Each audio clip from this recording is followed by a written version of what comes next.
Hello friends, welcome back to Prince Electrical Academy. Episode 2 और 3 में हमने यूनिवर्सल गेट्स और स्पेशल पर्पस गेट के रियल लॉजिक फंक्शंस को समझा था।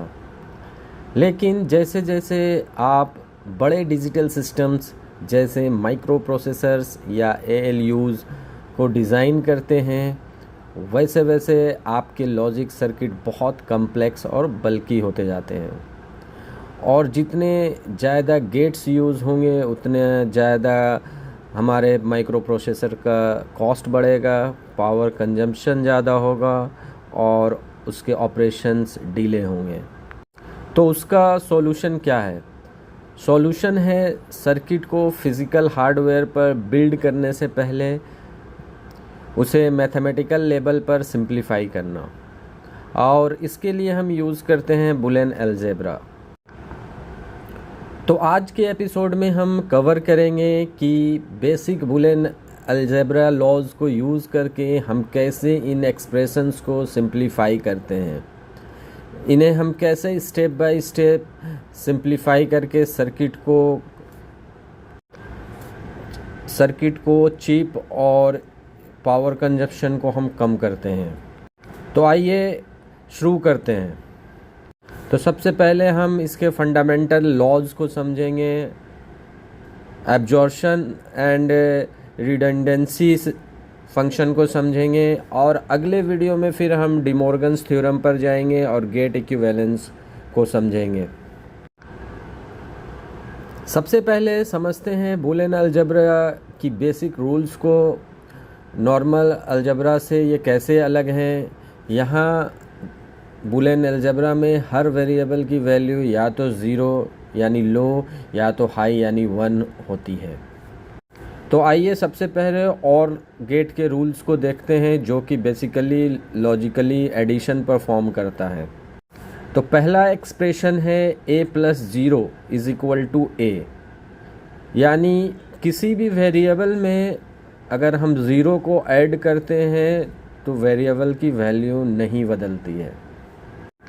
तो दूसरा रूल है a + 1 = 1। इस एक्सप्रेशन में हम समझेंगे कि अगर और गेट के ऑपरेशन में एक भी इनपुट हमारा 1 होगा तो आउटपुट हमेशा 1 मिलेगा, चाहे a की वैल्यू कुछ भी हो।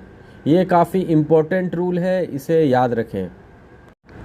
और तीसरा रूल है, for example a + a = a होता है, यानी अगर हम सेम वेरिएबल को कितनी बार भी और गेट पे ऐड करें और के साथ परफॉर्म करें तो रिज़ल्ट हमेशा a ही रहेगा।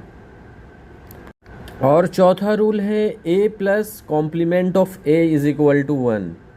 ऐसा इसलिए होता है क्योंकि a और a के कॉम्प्लीमेंट में से एक इनपुट हमेशा 1 होता है। अब आते हैं एंड गेट के रूल्स पर। a.0 = 0 होता है। अगर एंड ऑपरेशन में एक भी इनपुट 0 हुआ तो आउटपुट कम्प्लीटली 0 हो जाएगा। दूसरा रूल है a.1 = a होता है, यानी 1 के साथ एंड करने पर वेरिएबल की ओरिजिनल वैल्यू रिटेन रहती है, वो चेंज नहीं होती है। और तीसरा रूल है a.a = a, यानी अगर इनपुट सेम हो तो एंड प्रोडक्ट का वेरिएबल अगर सेम इनपुट हो तो वो सिंगल वेरिएबल होता है, यानी a.a = हमें a मिलेगा। और इसका चौथा रूल ये है कि अगर हम a को एंड करते हैं उसके कॉम्प्लीमेंट के साथ, यानी a.a कॉम्प्लीमेंट, तो हमें इसका आउटपुट 0 मिलेगा, यानी a.कॉम्प्लीमेंट a = 0 होता है। क्योंकि एक इनपुट इसमें हमेशा 0 होगा तो प्रोडक्ट हमेशा 0 ही आएगा। और हमेशा याद रखिए, double inversion law, suppose a पे डबल कॉम्प्लीमेंट है, डबल इन्वर्स है, तो उसका भी आंसर a होता है। a of double complement = a होता है। किसी भी वेरिएबल पर 2 बार इन्वर्जन बार लगाने पर बार्स एक दूसरे को कैंसिल कर देते हैं। तो अब हम डिस्कस करेंगे 3 एल्जेब्रिक फंडामेंटल्स लॉ को।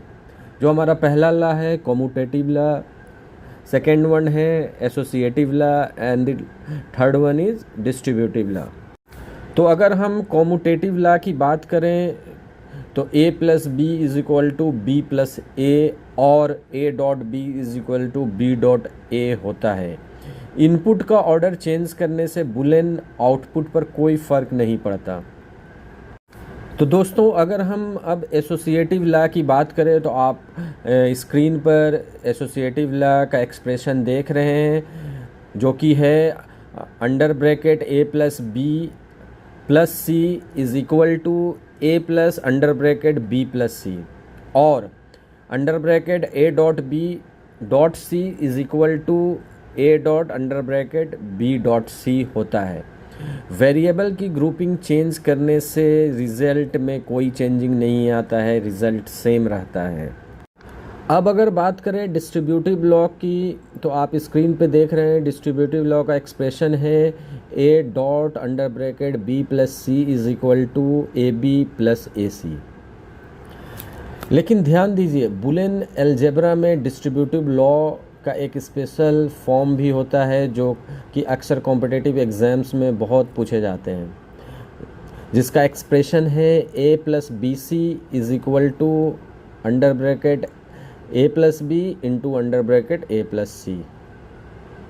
नॉर्मल अलजेब्रा में ये वैलिड नहीं होता है, लेकिन बुलियन मैथमेटिक्स में यह 100% करेक्ट है।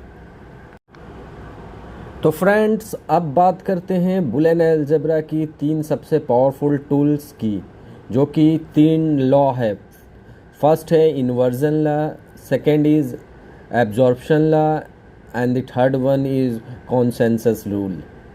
तो सबसे पहले बात करते हैं इन्वर्जन रूल्स के बारे में।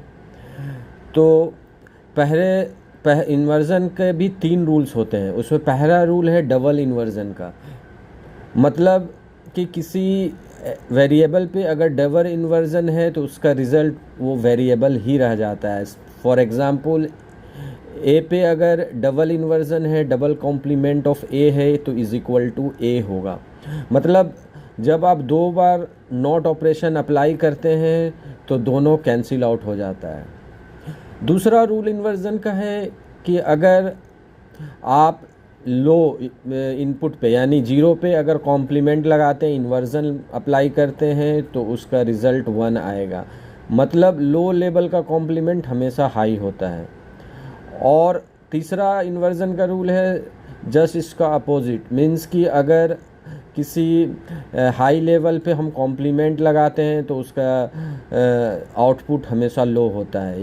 यानी अगर हम कहें कि कॉम्प्लीमेंट ऑफ 1 क्या होगा तो वो 0 होगा। तो अब बात करते हैं दोस्तों एब्जॉर्प्शन लॉ की, जो सर्किट को सिंप्लीफिकेशन के लिए बहुत क्रूशियल है। तो इसका पहला लॉ है एब्जॉर्प्शन लॉ का पहला लॉ है a plus A B is equal to A होता है। अब इस एक्सप्रेशन में अगर a ऑलरेडी ट्रू है यानी 1 है तो ए बी टर्म एक्स्ट्रा हो जाता है और कंप्लीट टर्म a में एब्जॉर्ब हो जाता है। और इसी का डुअल वर्जन है a into under bracket a plus B is equal to A होता है। नेक्स्ट है हमारा रिडंडेंसी लॉ। इस लॉ के according a plus complement of a into B is equal to a plus B होता है। यहाँ a कॉम्प्लीमेंट टर्म एब्जॉर्ब हो जाता है जब b डायरेक्टली रीचेबल हो। फाइनली अब आते हैं सबसे इम्पोर्टेंट रूल पर, जिसे हम कहते हैं कॉन्सेंसस रूल। इस रूल के अकॉर्डिंग जैसा कि आप स्क्रीन पे इसका इक्वेशन देख रहे हैं, a into B plus A complement into C plus B into C is equal to होता है a into B plus A complement C के। इसमें जो बी सी टर्म है वो बिल्कुल रिडंडेंट है, क्योंकि बाकी 2 टर्म ऑलरेडी इसको इम्प्लाई कर रहे हैं। तो मोस्ट स्टूडेंट इस रूल को एग्ज़ाम में भूल जाते हैं, लेकिन रियल हार्डवेयर डिज़ाइन में यही रूल सबसे ज़्यादा लॉजिक गेट्स को सेव करता है। तो दोस्तों इन एक्सप्रेशंस को, इन रूल्स को आप याद रखें और हमें कमेंट सेक्शन में ज़रूर बताएं कि आज का सेशन आपको कैसा लगा, और हमारे वीडियो को लाइक शेयर ज़रूर करें और सब्सक्राइब करना ना भूलें। मिलते हैं अगले वीडियो में जिसमें हम डिस्कस करेंगे डी मॉर्गन्स थ्योरम को। तब तक के लिए बाय बाय।